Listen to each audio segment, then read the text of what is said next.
സംസ്ഥാന സർക്കാരിന്റെ വിഷു ബമ്പർ നറുക്കെടുപ്പിൽ ഒന്നാം സമ്മാനം തിരുവനന്തപുരത്ത് HB 727990 എന്ന ടിക്കറ്റിനാണ് സമ്മാനം. 10 കോടിയാണ് സമ്മാന തുക. ഈ സ്പോട്ടിലെ ചൈതന്യ ലക്കി സെന്ററിൽ നിന്ന് വിറ്റ ടിക്കറ്റിനാണ് സമ്മാനം. തിരുവനന്തപുരത്ത് നിന്ന് BV വിനോദിന്റെ റിപ്പോർട്ട്. ചൈതന്യ ലോട്ടറി വിൽപ്പന കേന്ദ്രത്തിന് മുന്നിലാണ് നമ്മളിപ്പോൾ ഉള്ളത്. തിരുവനന്തപുരത്ത് വിറ്റ ടിക്കറ്റിനാണ് 10 കോടി രൂപ സമ്മാനമടിച്ചത്. നമ്മളിതിവിടെ റിപ്പോർട്ട് ചെയ്യാൻ വരുമ്പോൾ തന്നെ 1 ലക്ഷം രൂപ സമ്മാനം ലഭിച്ച മറ്റൊരു ഭാഗ്യശാലി കൂടി സമാശ്വാസ സമ്മാനമായി ഈ ഒന്നാം സമ്മാനത്തിന്റെ സമാശ്വാസ സമ്മാനം ലഭിച്ച ആൾ കൂടി ഇവിടെ ഉണ്ട്. ചേട്ടാ, ഈ ഘട്ടത്തിൽ 2 സമ്മാനം വന്നിരിക്കുകയാണ്, എന്ത് പറയുന്നു? ഇതിന്റെ കൂടെ 6 സമ്മാനമുണ്ട്. ഫസ്റ്റ് പ്രൈസും അതിന്റെ കൂടെ 5 സമ്മാനമുണ്ട്. അങ്ങനെ 6 സമ്മാനം. ഫസ്റ്റ് പ്രൈസ് എന്ന് പറഞ്ഞാൽ ഒരു ഫസ്റ്റ് പ്രൈസും അതിൻ്റെ സമാശ്വാസ സമ്മാനം 5 പേർക്കുമാണ്. അത് 1 ലക്ഷമാണ് ഇത് ഒന്ന്. അപ്പോൾ ഇന്ന് ചേട്ടന് ഭയങ്കര ലോട്ടറിയാണ് അടിച്ചത്. എനിക്ക് അങ്ങനെയല്ല, അത് ഈ ഫസ്റ്റ് പ്രൈസ് വരുമ്പോൾ ഈ സമാശ്വാസ സമ്മാനം നമുക്ക് തന്നെ വരും.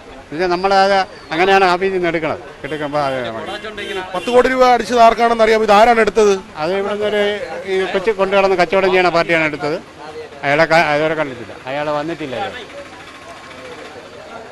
ഈ ഭാര്യയും ഭർത്താവുമായിട്ടാണ് വന്ന് എടുക്കുന്നത്. ചെറുകിട കച്ചവടക്കാരാണ് കൊണ്ടു നടന്ന കച്ചവടം ചെയ്യണം. ചേട്ടാ, എങ്ങനെ എന്ത് പറയുന്നു? സമ്മാനം അടിച്ചിരിക്കുകയാണ്.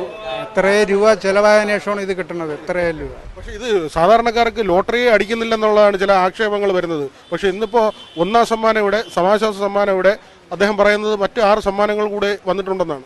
അതില്ല, ഞാൻ ഇത് ഒരു 10-35 വർഷം കൊണ്ട് എടുക്കുകയാണ്. നമുക്കിപ്പോഴാണ് ഈ 1 ലക്ഷം രൂപ കിട്ടുന്നത്. ഇതിനു മുമ്പ് കിട്ടിയിട്ടൊന്നുമില്ല. ഇതിനേക്കാൾ കൂടുതൽ പൈസക്ക് ലോട്ടറി എടുത്തു? അയ്യോ, 1 കോടിക്ക് പുറത്തെടുത്തു.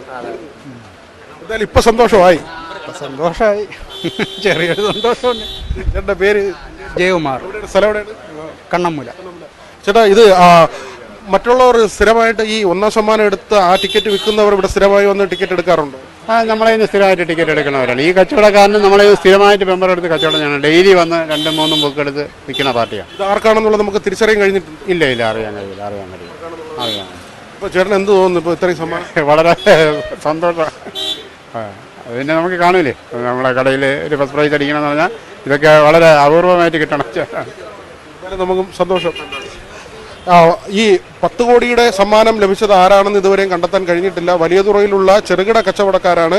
ഭാര്യയും ഭർത്താവുമാണ് ഇവിടെ നിന്ന് ടിക്കറ്റ് എടുത്ത് ചെറുകിട വിൽപ്പന നടത്തുന്നത്. അവരിൽ നിന്ന് വാങ്ങിയ ഒരാൾക്കാണ് ഈ സമ്മാനം അടിച്ചിട്ടുള്ളതെന്ന് മനസ്സിലാക്കാം. ഒരുപക്ഷെ ആ ടിക്കറ്റ് അവരുടെ കയ്യിൽ തന്നെ ഉണ്ടോ എന്നും അറിയില്ല. ഏതായിരുന്നാലും അവരെക്കുറിച്ച് കൂടുതൽ വിവരങ്ങൾ ഈ ലോട്ടറി ഉടമയ്ക്ക്, ഈ സ്ഥാപനത്തിൻ്റെ ഉടമയ്ക്ക് അറിയില്ല. വലിയ സന്തോഷത്തിലാണ് അവർ. കൂടുതൽ സമ്മാനങ്ങൾ ഇന്ന് വിഷു ബമ്പറിന്റെ ഭാഗമായി ഇവിടെ ലഭിച്ചു എന്നതാണ് ഏറ്റവും പ്രത്യേകത. ഹരിവിതുരയ്ക്കൊപ്പം BV വിനോദ്, ന്യൂസ് 18 തിരുവനന്തപുരം.